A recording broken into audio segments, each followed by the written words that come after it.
Hey guys, and welcome back to the channel. As you can tell, I'm still sitting in my E36, the rust-free E36, and the car is pretty much in the same exact state as I left it in the previous episode, but minus the carpet.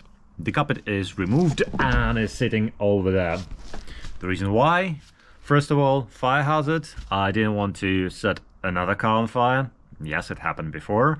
And the other reason is I just wanted to inspect how far the rust has gone and what else we might need to cut out. And I'm glad I did it because I found more rust. This is my driver's side sill. And if you watched the previous video, you saw that I opened it up and started cleaning it and found some more rust, which is as expected.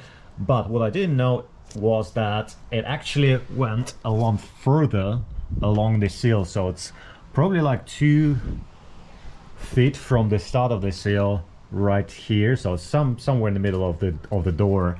And this is where it gets a little bit worse because the rust started chewing through the floor pan, which is less than ideal because I would have to, well, we'll have to cut all this out and re-weld a new thing. And that's part of the reason why I removed the carpet, because right now without the carpet you can see quite clearly all the holes, and it might be actually easier to weld the panel from this side and not from the outside. Yeah, you can see little holes here and there. So this episode is gonna be not the most exciting one, just lots of grinding, sanding, grinding, sanding, applying some rust converter. I think I still have some lying around.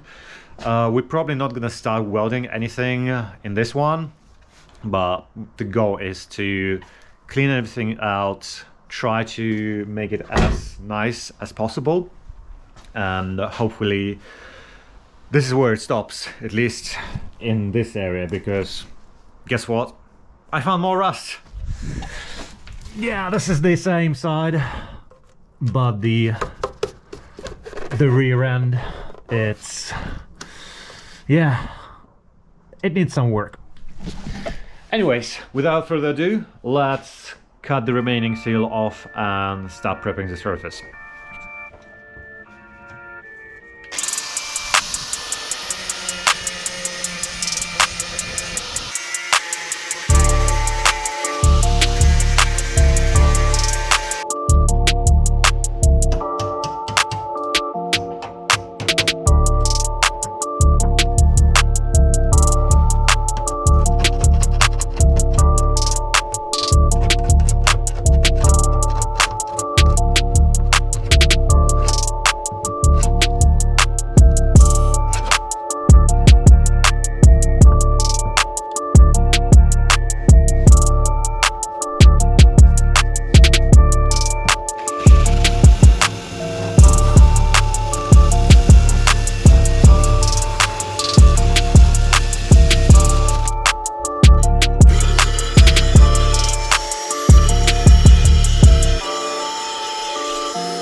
Not particularly pretty, but it is progress.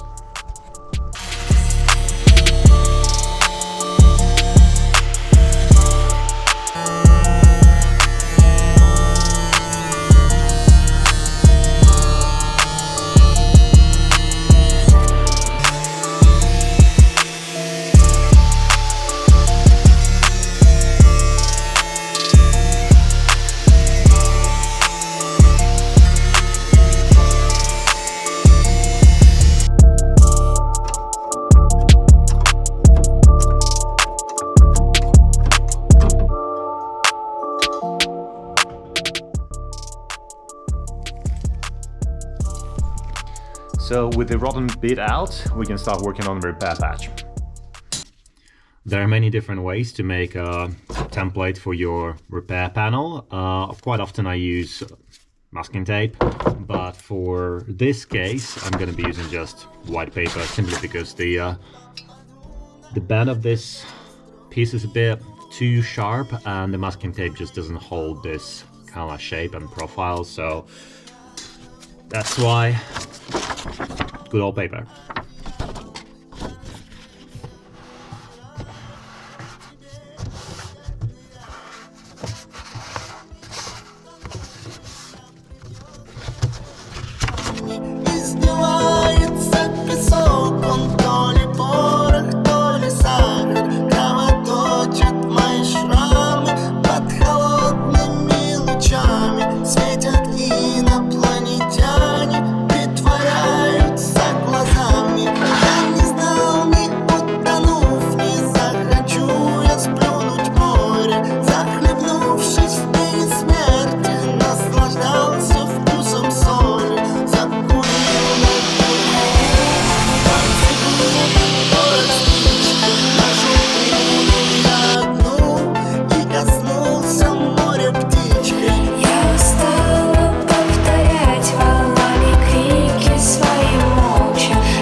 There are a couple of gaps that I'm not particularly proud of, but I think we can fill it with some weld and it's gonna be good as new. So let's just do that.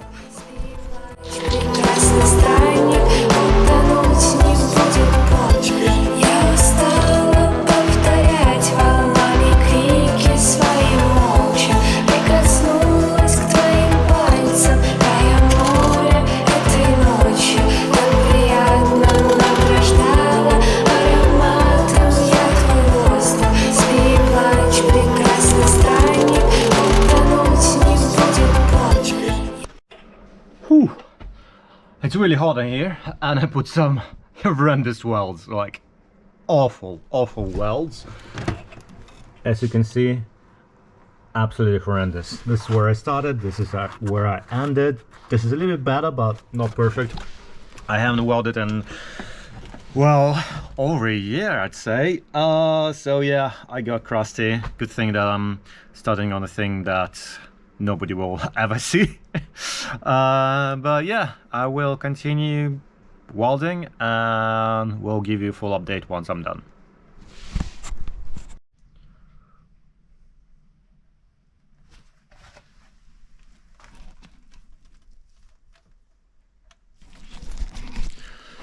Whew.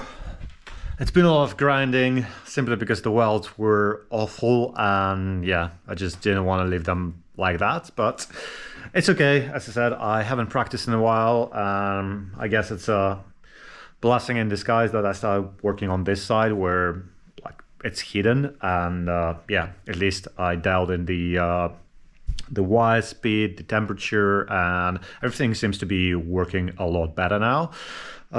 So the next step would be to prep this area. As you can see, I've reinforced this jacking point. Not that it was bad, but there was a little hole there, so I decided to plate it up. Again, not pretty, but it does the job. And yeah, I guess the rest would be to clean it up, prep it, and weld it shut with that panel that we need to cut up, and basically make sure that fits and the welds come out a lot nicer than this atrocity. Yeah, anyways, thanks for watching, guys. Thanks for leaving the comments, likes, and subscribing. You're awesome, and I'll see you in the next one. See you.